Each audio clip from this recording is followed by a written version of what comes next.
Ana Astose.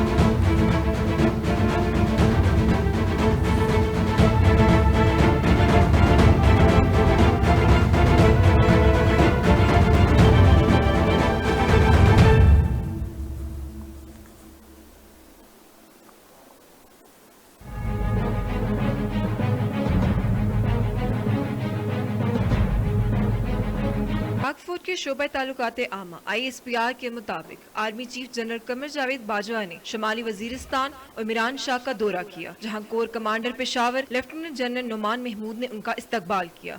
ISPR के मुताबिक army chief को पाक अफगान सरहद पर होने वाली कार्रवाइयों पर ब्रीफिंग दी गई और बताया गया कि ऐसे इलाकों में जहां दहशतगर्द पनाह लेते थे वहां ऑपरेशन किए जा रहे हैं। दहशतगर्द उन इलाकों से निकलकर आबादियों और सिक्योरिटी फोर्सेस पर हमला करते थे।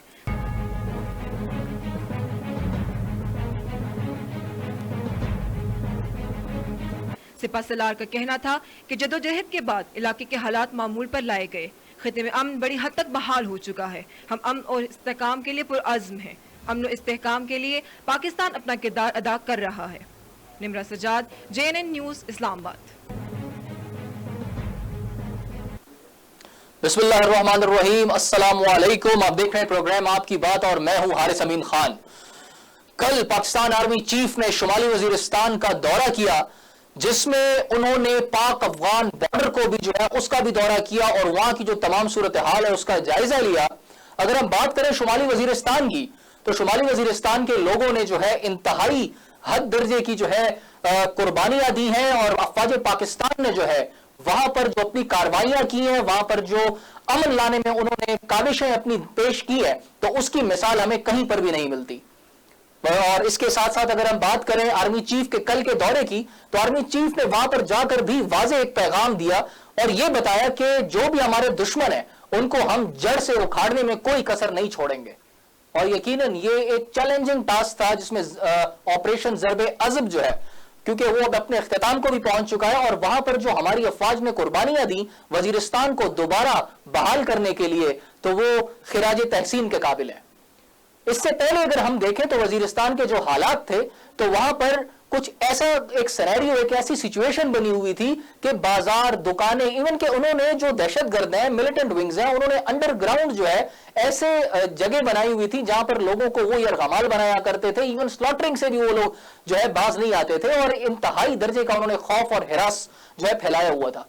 अच्छा, सबसे बड़ी, सबसे इंपॉर्टेंट और सबसे खतरनाक बात यह थी कि जब हमारी अफवाज ने वहां पर कदम रखा, तो हमें यह नहीं था पता कि हमारा दुश्मन हमें कहां से टारगेट करने वाला है। आखिर हमें जो गोली चलने वाली है वो कहां से चलेगी, क्योंकि उन्होंने वो इस हद तक हमारे लोगों के अंदर घुस गए थे, उनका हिस्सा बन गए थे कि उनको पहचानना जो है बहुत मुश्किल था।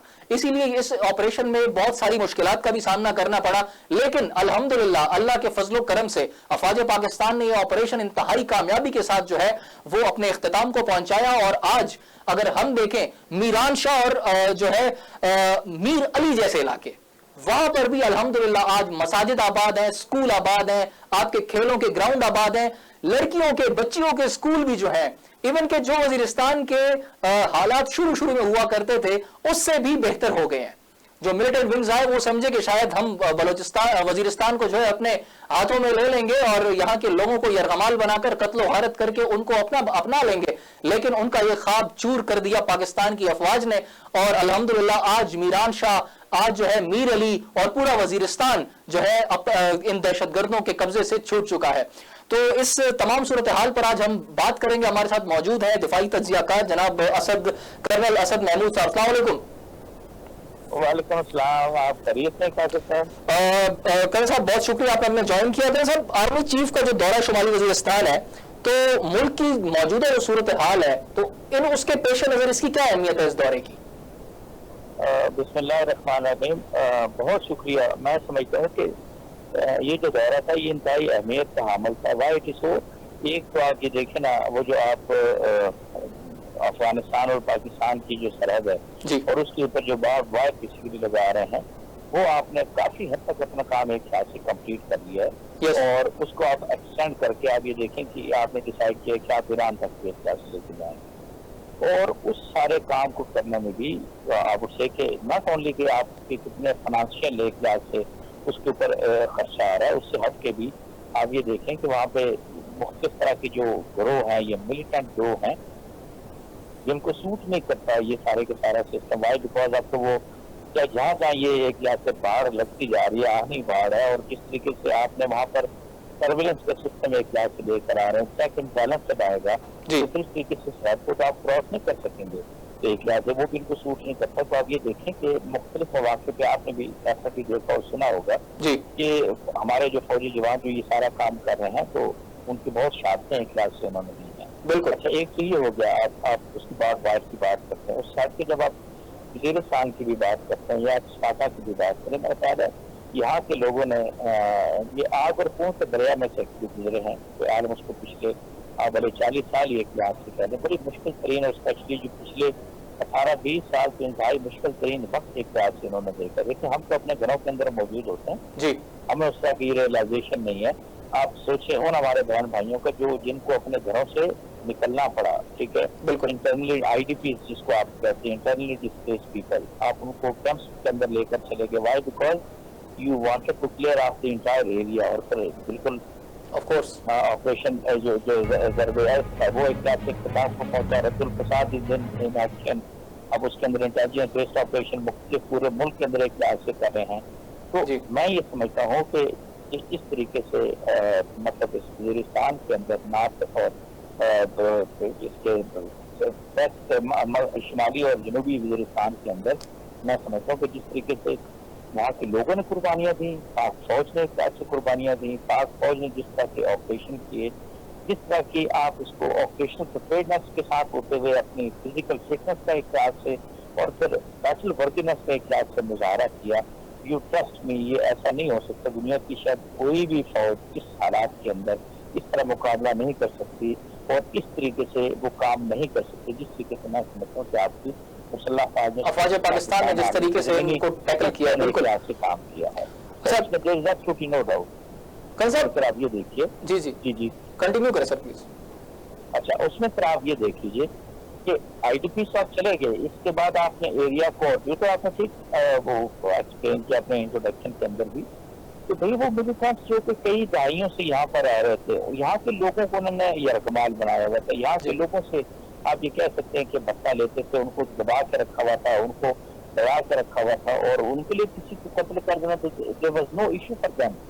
और फिर जिस तरह से उन्होंने ज़ीरे ज़मीन तय खाने बनाए हुए थे और मतलब एक छोटा असला बनाने की या बम बनाने की जिस तरह की छोटी छोटी उन्होंने फैक्ट्रियाँ लगा रखी थी, और इतना उनका जिसको कहते हैं कि एक वेल बहुत ही मुनज़्ज़म ऑर्गेनाइज किस्म का एक लिहाज से वो नेटवर्किंग थी। अब वो सिंपली से कि इट वाज सो डिफिकल्ट कि उसको इस तरीके से एक लिहाज से आप खत्म करते। और डेफिनेटली आप ISPR हमारा जो है वो बहुत सारी चीजें लोगों के सामने भी लेकर आया। यस, देखिए किस तरीके से वो मुनज़्ज़म होके और वेल आर्टिकुलेटेड, बड़ा इंटीग्रेटेड तरीके से वो काम कर रहे थे और किसके खिलाफ काम कर रहे थे, पाकिस्तान के खिलाफ, और हुज बिहेव्स इंडिया की बिहेव्स के ऊपर काम कर रहे थे। उनका अपने एक एजेंडा लेके आते थे and they were the people जिनको आप कह सकते हैं कि वो तो पैसों के लिए काम कर रहे थे ना, उनको तो या डॉलर मिल रहे थे या फिर इंडियन रुपी मिल रहा था, दे वर हैप्पी एंड कंफर्टेबल। अच्छा जी, और फिर देखें आप, एक तो ये होता है कि अगर आप तो फौजें कोई भी होती हैं वो दुश्मन से आमने सामने लड़ने के लिए होती हैं। yes. आपको पता होता है आपका एनिमी उधर है और गोली वहां से आनी है। जब आप अपने एरिया के अंदर मौजूद हो और आपके एरिया के अंदर दुश्मन आप ही की शक्ल सूरत के अंदर आप जैसी जुबान बोलता हो, वो उस तरीके से छुपा हो, मुकामी आबादी की तरह हो, और फिर वो एकदम से वेपन निकाल के आप पर फायर करे और ऐसी जगह से आपके ऊपर फायर है जिसका आपने तसव्वुर भी नहीं किया था।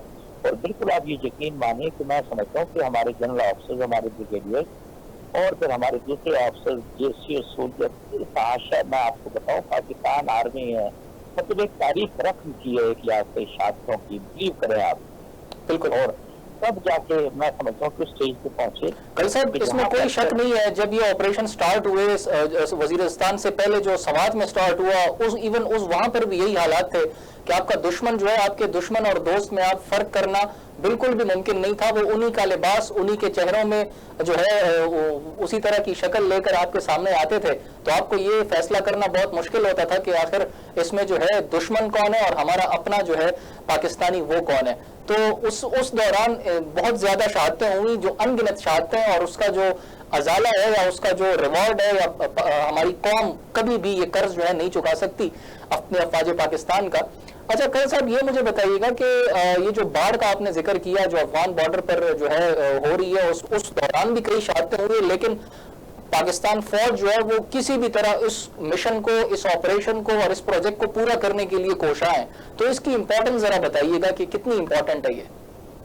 अगर आपको याद हो, आज से तो कई 2-3-4 दहाइयां पहले कहा जाता था कि नहीं, पाकिस्तान से जो है वो दरअंदाजी हो रही है, पाकिस्तान से दहशतगर्दी हो रही है, पाकिस्तान से दहशतगर्द आ रहे हैं, कहाँ आ रहे हैं? अफगानिस्तान के अंदर, और अफगानिस्तान के अंदर आके हमलावर होते हैं जी। और पाकिस्तान तो ऑलमोस्ट शुरू से यही कह रहा था कि जी आप हमसे एक लिहाज से जिसको कहते हैं कि कलेक्टिव तरीके से हम बॉर्डर मैनेजमेंट के ऊपर आ जाएं। जब हम उसकी बात करते थे तो ना अफगान हुकूमत ना नेटो वाले इसके ऊपर आते थे कि नहीं जी हम इसको करना नहीं चाहते। वाई? बिकॉज उनकी अपनी तकनीकी थी और अफगान हुकूमत के ऊपर बिल्कुल हम मुझे ये कहने में कोई आर नहीं है कि इंडियन रॉ एक लिहाज से ऑपरेट कर रही थी। और नतीजतन मैं समझता हूँ कि इट इज नॉट ओनली, सिर्फ आप अगर फाटा की भी बात करें, एक्स फाटा मैं कहता हूँ, उससे हट के भी जिस तरीके से अफगानिस्तान की सरजमीन अनफॉर्चुनेटली पाकिस्तान के खिलाफ इस्तेमाल हुई, जिस तरह के वहाँ पे मैं समझता हूँ कि दहशतगर्दाना कार्रवाइयाँ प्लान की गई और पाकिस्तान के अंदर एग्जीक्यूट की गई, उसके अंदर APS की एक बहुत बड़ी मिसाल है पेशावर के अंदर। इससे हट के पूरे पाकिस्तान के तूलो अर्ज में जो मैं समझता हूँ कि मौत का जो खूनी खेल खेला गया, जिसके अंदर ऑलमोस्ट 70,000 से ज्यादा हमारी इंसानी जाने गई हैं, अदर देन द मिलिट्री लोगों की मैं बात करूँ आपसे, तो ये बहुत बड़ा नुकसान है इसकी मैं आपसे कहूँ। और इस सारी चीज को कैसे करने के लिए there was no solution other than that कि जी आप ठीक है, बहुत बड़ी बॉर्डर है, 2430 किलोमीटर तो छोटा एरिया नहीं होता। फिर आपकी हुकूमत ने, आपकी फौज ने ये डिसाइड किया कि भाई जब तक हम ये एक मुकम्मल तरीके के बाढ़ जाए का सिस्टम नहीं लेकर आएंगे और जब तक हम उसकी 24 घंटे चौकस होकर निगरानी नहीं करेंगे, जब तक वहाँ पर हमारे ट्रुप्स मौजूद नहीं होंगे, तब तक वहाँ पे हम साथ लगा के एक या से दिन रात 24 घंटे उसको सिक्योर नहीं करेंगे, ये काम नहीं हो सकता। बिल्कुल। तो ये आप कह लीजिए कि ये आपने काम को शुरू किया और मैं ये समझता हूँ कि I think with an year हम इसको अगले 1 साल के अंदर अंदर हम इसको कंप्लीट कर लेंगे। और 24-30 किलोमीटर की बॉर्डर सच्ची हमें भी रियलाइजेशन है कि भी अफगानी उधर जो बैठे वो हमारे भाई हैं, यहाँ हमारे लोग बैठे हुए हैं, मे भी आपस में दूसरे की रिलेशनशिप भी हो, तो भाई फिर एक तरीका होता है कि आप एक very very sophisticated exit and entry control system एक लिहाज से रखते हैं और वहाँ पर आपका सेटली हो, आपके कस्टम्स के लोग बैठे होते हैं, सिक्योरिटी के लोग बैठे होते हैं, नागरा के लोग बैठे होते हैं, वीजा सिस्टम होता है, परमिट की बात जो भी आप कह लें। तो मैं ये समझता हूँ कि वो अब चीजें सारी की सारी स्टैटिश होने जा रही हैं और मेरा ख्याल है अगले चंद माह के अंदर मैं समझता हूँ कि इसके अंदर हमें और ज्यादा बेहतरी एक से देखने को मिलेगी। सिचुएशन अल्लाह का करम है, अब वैसे भी काफी एक लिहाज से इम्प्रूव कर रही है अफगानिस्तान के अंदर। अफगान तालिबान का वक्त जो है वो आज भी पाकिस्तान के अंदर मौजूद है, जिस तरह की उनकी डिस्कशन एक लिहाज से हुई है, 2 एग्रीमेंट के एक लिहाज से बात हुई है। तो मैं समझता हूँ कि वो चीज जिसको पाकिस्तान हमेशा से कहता चला आया था कि ये अफगानिस्तान के अंदर किसी तरह का कोई फौजी मसला हल नहीं है, पाकिस्तान अफगानिस्तान के अंदर जो भी स्टेक होल्डर्स हैं वो उनको उनकी तादाद के हिसाब से उनको पावर शेयरिंग के अंदर दिया जाए। इन पश्चात ये नहीं होगा तो अफगानिस्तान के अंदर पायदार और गैरकाम नहीं हो सकता। तो देख लें कि सारी दुनिया को बिल्कुल उसके ऊपर आना पड़ा। अब दूसरी चीज ये भी आती है कि भाई एक सरजमीन के ऊपर, और यही सबसे बड़ा अफगान तालिबान का जो है वो मसला था कि भाई अगर यहाँ पर नेटो ट्रुप्स मौजूद है तो भाई क्यों यहाँ पर मौजूद है, इस ऑल ओवर नाउ। और यही जिसके लिए उन्होंने आज ये देख लें कि पहले उन्होंने रशियंस को यहाँ से निकाला, फिर अभी नाटो की बात करें, अमेरिका की बात करें, उनको फिर कंप्रोमाइज करके एग्रीमेंट करके निकलना। तो मैं ये जरूर जी कौन साहब जिस तरीके से अफवाज पाकिस्तान ने जो है ये सारा एरिया क्लियर करवाया है और अब अगर हम देखें तो यहाँ पर स्कूल कॉलेजेस इवन गर्ल्स की जो तालीम है उस पर बड़ी तवज्जो दी जा रही है और हर तरह की मेडिकल फैसिलिटीज भी अवेलेबल हैं। तो मतलब ये जो एक टास्क था जो इसको एक फर्ज समझकर जो है हमारी अफवाज ने इसको पूरा किया है, तो इसको मेंटेन करना आप समझते हैं कितना डिफिकल्ट और कितना इम्पोर्टेंट होगा इस अमन को बरकरार रखना? हाँ, मैं समझता हूँ कि यहाँ पर अब इसके बाद जो सिविल गवर्नमेंट आती है, खैबर पख्तूनख्वा की हुकूमत आती है, फिर उनके यहाँ पर नेशनल कमिश्नर मौजूद हैं, DCs मौजूद हैं, जिले उनके हैं, तहसीलें यहाँ पर हैं, उनका पूरा एक सिस्टम है, आप कह सकते हैं कि गवर्नेंस का, एडमिनिस्ट्रेशन का, ब्यूरोक्रेसी का। और फौज ने, मैं समझता हूँ कि जो काम किया, certainly we were suppose to do, why because ये हमारे भाई बहन थे, इनको अपने घर बाहर छोड़ना पड़े, और हम वो जिस तरीके से उन्होंने तकलीफ से जिंदगी गुजारी थी, तो डेफिनेटली वो सारे का सारा माहौल मैं समझता हूँ कि पाकिस्तान के आर्मी चीफ वहाँ मौजूदा भी और इससे पहले भी जो गुजरे हैं, ये उनकी कमिटमेंट थी कि हम आपको बहुत बेहतर माहौल प्रोवाइड करेंगे, चाहे वो सड़कों की शक्ल के अंदर हो, चाहे स्कूल के अंदर, कॉलेजेस की शक्ल में, यूनिवर्सिटी की शक्ल में, और उसी के साथ फिर मार्केटों की बात आप करते हैं। तो मैं ये समझता हूँ कि अब वो वक्त आ गया है कि जहाँ पर ये जो अब कहते हैं खैबर पख्तूनख्वा की जो ब्यूरोक्रेसी है, वहाँ की जो एडमिनिस्ट्रेशन या पुलिस की बात करते हैं, उनकी बहुत बड़ी जिम्मेदारी आती है। और मरकजी हुकूमत ने बड़ा फोकस किया है के ऊपर कि जी हाँ, उनके फंड की जो अलॉटमेंट है उसको बहुत बेहतर तरीके से, जुडिशियसली अगर मैं समझता हूँ, उसको बेहतर तरीके से, ईमानदाराना तरीके से लगाया जाए, खर्च किया जाए। कोई टाइम नहीं लगेगा कि लोग ये कहेंगे जी कि हमें पेशावर में रहने की जरूरत नहीं है, बेहतर है कि हम वजीरिस्तान में जाकर रहें, क्योंकि वहाँ रहने के हालात अच्छे हैं, वहाँ पे सिविक फैसिलिटीज बेहतर है। मैं वो दिन देखना चाहता हूँ, इंशाल्लाह आप देखिएगा कि इंशाल्लाह शहरुद्दीन हम जरूर एक लिहाज से देख पाएंगे। ये बहुत बड़ी बात आती है। और फिर दूसरी चीज ये है, 55 लाख की आबादी कोई छोटी आबादी नहीं है। आप इसी सूरत भी नहीं कर सकते जी कि उनके अंदर आप ये देखें ना, वहाँ की खवातीन के अंदर जो लिटरेसी रेट है इज लेस देन 5%। आप इमेजिन करें हम दुनिया की किस मतलब दौर में रह रहे हैं, और हमारी खवातीन को स्कूल कॉलेजेस पे जाने की, एक लिहाज से पढ़ाई करने की पाबंदियां हैं। अब मेरा ख्याल है वो स्टेज आएगी कि जहाँ के वहाँ के जो नौजवान है उनको आला तालीम एक लिहाज से हासिल करनी चाहिए, उनको प्रोफेशनल तालीम के अंदर एक लिहाज से जाना चाहिए। और ये भी फ्यूचर है पाकिस्तान। उन्होंने जो जिस तरीके से मैं समझता हूँ कि ये जिंदगी और मौत को इतने करीब से देखा है, उनसे ज्यादा बेहतर मैं समझता हूँ कि जिंदगी की अहमियत को, जिंदगी के अंदर मेहनत को और कौन आगे देख सकता है। That is something very important. And like wise वो जो फैमिलीज हैं, हल्की हल्की जब उनकी बच्चियों ने एक लिहाज से स्कूल कॉलेज में जाना शुरू करना है, तो आप देखेंगे इंशाल्लाह हालात के अंदर एक लिहाज से काफी बेहतरी एक लिहाज से आते हुए। तो मैं तो बड़ा होपफुल हूँ कि जो एक तो special fund okay KP government की तरफ से जा रहे हैं, फेडरल गवर्नमेंट की तरफ से जा रहे हैं, मैं तो एक स्टेप इससे बढ़ के कहूँगा। हमारी जो दूसरी तीनों मतलब सूबाई हुकूमतें, मैं पंजाब की बात करता हूँ, सिंध के, बलूचिस्तान की बात करता हूँ, तो बलूचिस्तान सिंध के हालात भी मैं समझता हूँ या पंजाब के कितने बेहतर नहीं है।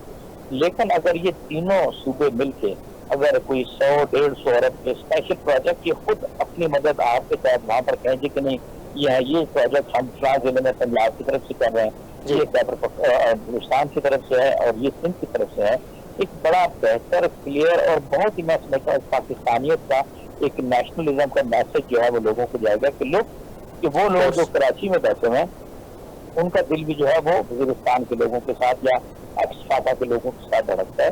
दैट इज ऑल्सो मैं समझता हूँ कि बहुत इंपॉर्टेंट है। बस सिर्फ ये है कि ये रियलाइजेशन एक लिहाज से ताकत लोगों के अंदर आने की, जो इक़्तिदार के अंदर लोग मौजूद हैं उनके अंदर एक लिहाज से बेहतर आने की जरूरत है। और उसी के साथ साथ वो लोग जो मौजूद हैं जिन्होंने इन फंड्स को यूटिलाइज करना है, इन मंसूबों को एक लिहाज से इस्तेमाल आगे लेकर आना है, ऑन ग्राउंड उस पर काम कराना है लोगों के लिए, वो बेहतर तरीके से एक कहते हैं एक्सपर्ट और शफाफियत से करा सके, तो मेरा ख्याल है बहुत बेहतर हालात होते हुए नजर आएंगे आपको। ठीक है, हम उम्मीद करते हैं इंशाल्लाह कि वो वक्त आए जब लोग जो है पेशावर के बजाय वजीरिस्तान में जो है जगह खरीदने को और वहाँ पर रहने को प्रेफर करें। अच्छा करण साहब, एक और मैं सवाल यहाँ पर पूछना चाहूँगा कि जो बलोचिस्तान के आजकल जो है मिलिटेंट विंग्स हैं वो दिखाई देते हैं कि बड़े एक्टिव नजर आ रहे हैं, तो आप क्या समझते हैं कि बलोचिस्तान को इंशाल्लाह जब अमन उसमें लाया जाएगा, वहाँ पर जाहिर है इनको भगाया जाएगा, तो बनिस्बत वजीरिस्तान के बलोचिस्तान जो है वो कितना डिफिकल्ट या उसकी निस्बत किस तरह का आप देखते हैं कि बलोचिस्तान को क्लियर करना आसान होगा, वजीरिस्तान की निस्बत उससे भी ज्यादा वहाँ मेहनत करनी पड़ेगी, कुर्बानियां देनी पड़ेगी? नहीं, मैं एक आपसे अर्ज करूंगा, इसको आप अगर इंडिया को देखें या इंडिया के मीडिया को देखें तो वो तो ऐसा लगता है कि वो एक प्रोपेगेंडा वॉर से शुरू है। और सर्टली आपने कुछ वाकयात देखे भी, और हमारा बिल्कुल सिक्योरिटी फोर्सेस को बड़ा एक लिहाज से नुकसान हुआ और होता भी है। वाई बिकॉज इतना बड़ा वास्ट एरिया, खुला एरिया है, छुप के बहुत एक एक चीज को तरीके से नहीं देख सकते। बट स्टिल इसके बावजूद मैं आपसे कहूंगा कि yes we have to be more careful, हमें ज्यादा और स्ट्रिक्ट मेजर्स लेने की जरूरत है। And at the same time मैं ये आपसे जरूर कहूंगा कि जो जितने खराब हालात मैं समझता हूँ कि वजीरिस्तान के अंदर एक लिहाज से थे, आमशोर के बलूचिस्तान के अंदर नहीं है। अब यहाँ पर बात यह आ जाती है कि बलूचिस्तान की जो अपनी हुकूमत है और जो मरकजी हुकूमत है, तो एक तो उनको बड़ा फोकस होकर पूरे बलूचिस्तान के ऊपर काम करने की जरूरत है, बलूचिस्तान की यंग जनरेशन के ऊपर काम करने की जरूरत है। एंड अदर देन दैट मैं आपसे ये जरूर कहूँ कि वो तमाम नाराज जो आपके लोग हैं, जो बलोच हैं, कि भाई देखिए बलोच की एक बात आती है, और इवन मैं आपसे कहूँ कि पख्तून की भी, इसे बिलीव कि जी आप उनको जगह दो, आप उनको अहमियत दो, आप उनको इज्जत दो, ये उनके लिए सबसे बड़ी बात आती है, उनको एहतराम दो। तो उनको मेरा ख्याल है, और ये काम किया भी है, मैं आपसे बताऊं, इससे पहले भी पाकिस्तान गवर्नमेंट ने और फिर with the help of secretary armed forces बड़ा बेहतर एक लिहाज से काम किया। सैकड़ों लोगों ने जो है वो हथियार फेंक के एक लिहाज से नेचुरली वो उस दायरे के अंदर आए। तो मैं समझता हूँ कि उसको एक नए तरह से हमें लेके आगे चलने की जरूरत है। आपको देखें सिचुएशन बड़ी बदलना शुरू हो गई है। आप पाकिस्तान मिलिट्री अकेडमी के अंदर, एयरफोर्स नेवी के अंदर देखें, हमारे बलूचिस्तान के जो नौजवान है वो वहाँ पर मौजूद है। बलूचिस्तान का जो नौजवान है वो सोडा पानी एक से विन करता है पाकिस्तान मिलिट्री अकेडमी से। अच्छा, फिर उसी के साथ मैं उसी लिंक करके बोलूँगा कि China Pakistan Islamic corridor CPEC की अगर हम बात करते हैं, सीपैक का जो मैं समझता हूँ कि रोड नेट पर जो ओवरऑल जाल फैलता है, फिर गवादर के साथ इसको जब आप आउटसाइड फ्लो करते हैं सारी चीज़ों का, चाहे इकानमी की आप बात करते हैं, चाहे आप पेट की बात करते हैं, उसका लाभ हालात देखे ना, बलूचिस्तान है तो बहुत बड़ा 44% है पाकिस्तान का, आबादी आलम उसको 1.25 करोड़ है। ऐसे उस हिसाब से मैं समझता हूँ उसको और बेहतर तरीके से, अच्छे तरीके से मैनेज कर सकते हैं, मैन कर सकते हैं। सिर्फ एक चीज का ख्याल रखने की जरूरत है कि जो पैसा मरकजी हुकूमत देती है या सूबाई हुकूमत देती है, वो ठीक जगह पे, ठीक मंसूबे पे, और जिस चीज के लिए वो पैसे एक लिहाज से एलोकेट हुए वो वहाँ लगने चाहिए, और उसके अंदर कोई पिलफरेज नहीं होनी चाहिए। बिकॉज अगर आपको याद हो पिछले 1-2 साल पहले की बात है कि सच्ची फनास के घर के अंदर से आप ये देखने को ऑलमोस्ट 1.25 अरब रुपया निकला था। बिल्कुल ये तरीका मेरा ख्याल है नहीं होना चाहिए, और उसके अंदर तो जैसा भी है check and balance bank agents bureau बड़ा एक इफेक्टिवली काम करता है। मेरा ख्याल है उसको भी बहुत ज्यादा एक लिहाज से वोलेटाइल बेहतर तरीके से काम करने की जरूरत है। हमें बलूचिस्तान के ऊपर बहुत ज्यादा फोकस होने की जरूरत है। बलूचिस्तान को एक और इम्पोर्टेंट बात मैं आपसे करना चाहूँ, जी ये अक्सर ना हमारे इवन मीडिया पे भी बात होती है, नहीं जी बलूचिस्तान तो बड़ा पसमानदा है, बलूचिस्तान बड़ा पीछे रह गया है। और ये देखें जी लाहौर को, कराची को, आप यकीन मानिए अगर आप लाहौर कराची तो देखें जो कोई इदारे की जो कुछ हाल आपके सामने है वो सबके सामने है, बिल्कुल। लेकिन कोयटा में आपको बताऊँ, कोयटा की बात करें, चमन की बात करें, वेरी गुड सिटी। आज भी अगर किसी से पूछो वो कहेंगे कि मेरे लिए तो बड़ा बेहतर है कि इससे लिव इन कोयटा बड़ा खूबसूरत शहर है। तो वहीं से कि जी हमें सिर्फ आप यकीन माने कि जो अगर कोई गुर्बत वहाँ की है, बलूचिस्तान की शो करते हैं, उससे ज्यादा गुर्बत आपको सिंध के अंदर, उससे ज्यादा गुर्बत आपको मैं समझता हूँ कि शायद पंजाब के अंदर नजर आएगी। लोग बड़ी बातें करते हैं जी कि मोटरवे बना हुआ जी बड़ी तरक्की कर दी। उस मोटरवे के 10 किलोमीटर के रेडियस के अंदर देखो और आप तस्वर नहीं कर सकते जिस कदर गुर्बत आपको एक्चुअली पंजाब के अंदर नजर आती है। तो मेरा ख्याल है ये जो इस तरह के प्रोपेगेंडर्स होते हैं जो 5th जनरेशन वार के ऋतु पर चलते हैं, जो लोगों के माइंड्स को एक लिहाज से फ्लूड करने की कोशिश करते हैं, मेरा ख्याल है वो आप जैसे जो लोग मौजूद हैं उनको उसका भी ख्याल करके उनको एक लिहाज से उसको रिपेल करना चाहिए और किसी सूरत में भी उस प्रोपेगेंडे को कामयाब नहीं होने देना चाहिए। तो जी बलूचिस्तान के साथ, बलूचिस्तान के लोगों के साथ बड़ी ज्यादती हुई है। और मैं एक चीज बिल्कुल मैं मांगे बहाल करता हूँ। साहब एक बहुत ही खूबसूरत और जबरदस्त बात आपने कही कि जो बलूचिस्तान की, स्पेशली कोयटा की ज़ियारत की जो सूरत हाल है वो हमारे मुल्क के और कई बड़े शहरों से वहाँ पर बेहतर सूरत हाल है, बेहतर हालात है। और वहाँ पर जो इवन गुर्बत की आपने बात की तो वो भी कदरे जो है कम है। और इवन के अगर हम कंपैरिजन करें अपने बड़े शहरों के साथ बलूचिस्तान का, तो जब वहाँ पर अभी भी बारिश होती है तो वहाँ पर जो है मौसम भी खुशगवार होता है, लोग भी उसको एंजॉय करते हैं, न कि वो उनके लिए परेशानी का बायस बनता है। और दूसरी जो इम्पोर्टेंट बात कल साहब आपने बताई वो ये कि वो लोग ऐसे हैं कि वो रिस्पेक्ट करने वाले और रिस्पेक्ट लेने वाले लोग हैं। तो अगर उनको लेकर साथ बंदा चले तो गवर्नमेंट ऑफ बलूचिस्तान जो है उनको इस चीज पर बहुत तवज्जो देनी चाहिए। कल साहब आपका बहुत बहुत शुक्रिया, आपने हमें वक्त दिया। नाज़रीन एक छोटी सी ब्रेक लेते हैं, ब्रेक के बाद दोबारा हाजिर होंगे।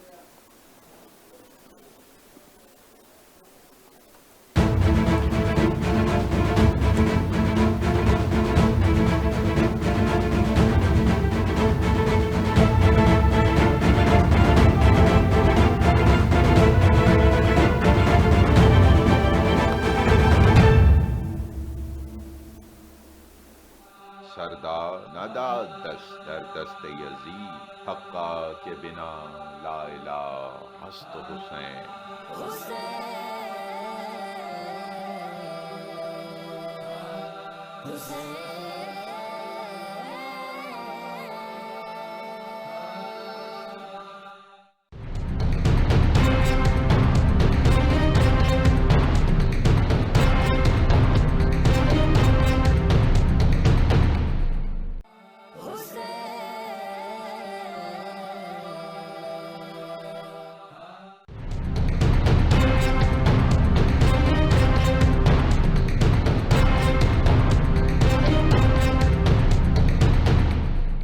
कत्ले हुसैन असल में मर्गे यजीद है, इस्लाम जिंदा होता है हर करबला के बाद।